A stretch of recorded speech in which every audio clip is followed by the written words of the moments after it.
Saya mulai berbicara dalam 3, 2, 1. Dewan ini percaya bahwa intervensionisme militer Amerika Serikat lebih banyak merugikan daripada menguntungkan pasukan perdamaian.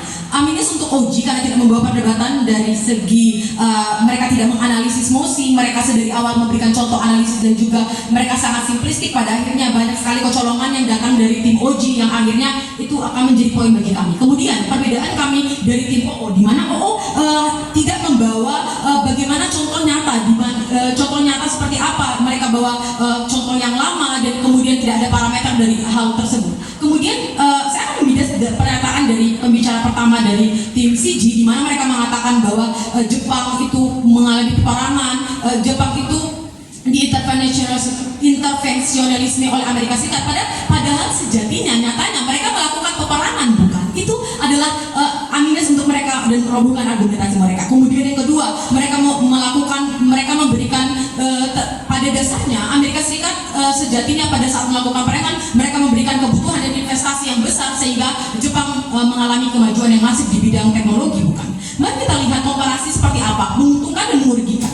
Kita lihat bahwa karakterisasi kemarin kita lihat agresi militer dapat digunakan untuk intervensi kemanusiaan guna melindungi warga sipil dari kekerasan genosida yang terjadi di dalam suatu negara. Karakterisasi pertama, tanggung jawab global, di mana negara-negara seperti Amerika melakukan intervensionisme untuk melindungi hak asasi manusia di tingkat internasional, bukan? Status quo yang terjadi di Irak, perang melawan suku mereka sendiri yang berkeluarga yaitu ISIS. Di sini pemerintah Amerika Serikat melakukan intervensionisme seperti apa? Mereka mengirimkan pasukan untuk membantai ISIS karena banyak sekali genosida yang terjadi yang telah ISIS lakukan. Dan itu pada dasarnya berhasil, bukan? Mereka memukul mundur pasukan ISIS pada saat itu. Kemudian kami melihat karakterisasi yang kedua, ada yang namanya etika dan hukum internasional. PBB melakukan PBB di mana intervensionisme itu dilakukan secara di mana dia dapat diberi sanksi ketika mereka melakukan intervensionisme secara sembarangan, di mana agresi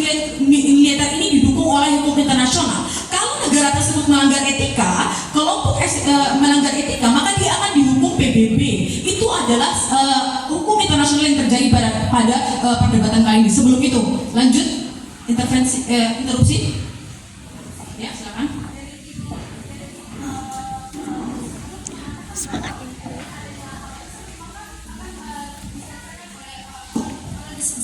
Diselesaikan oleh PBB. Pertanyaan retoris, bagaimana bisa membuktikan hal tersebut? Bukankah pada saat ini dalam konteks represi masih terjadi? Terima kasih. Di mana PBB melakukan hal itu sudah terjadi di Irak, bukan? Kamu tidak mendengar baik-baik seperti yang saya jelaskan tadi.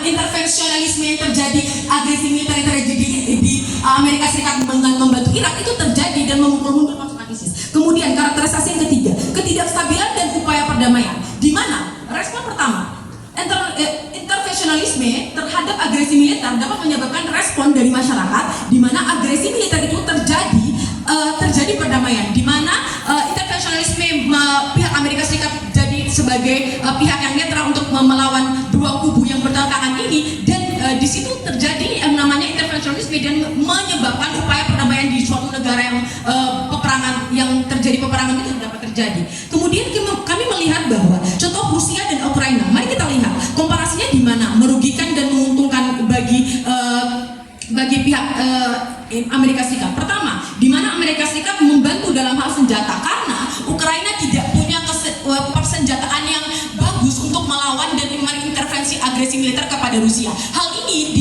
menjadi tolak ukur Amerika Serikat untuk membantu Rusia dan memberikan senjata dan melawan Rusia karena mereka telah melanggar norma hak asasi manusia tersebut. Kemudian embargo politik tidak terjadi ketika kamu melakukan intervensionisme itu terjadi. Embargo politik terjadi ketika kamu yang melakukan serangan dan pemerintah PBB yang melakukan embargo politik itu terjadi. Dan di sisi CG yang mereka mengkhawatirkan embargo politik itu tidak akan terjadi pada dunia mereka.